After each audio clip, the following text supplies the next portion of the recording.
بسم اللہ الرحمن الرحیم۔ اولیاء اور فقیروں کی درگاہوں پہ جو سکون ملتا ہے وہی سکون کہ شاہ رکن عالم ان کے دربار پہ حاضری ہوئی اچھی طرز تعمیر کا کی یہ درگاہ۔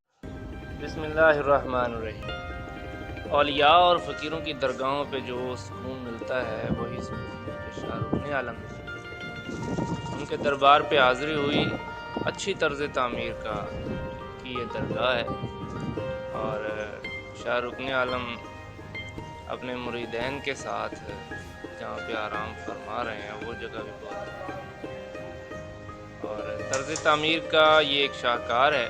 جیسا کہ پہلے تعمیر ہوا کرتی تھی بلڈنگ، اچھی عمارت بنی ہوئی ہے، اور اوپر سے سرکار کی جو تربت ہے وہاں پہ بہت زیادہ خاموشی ہوتی ہے، اور وہاں پہ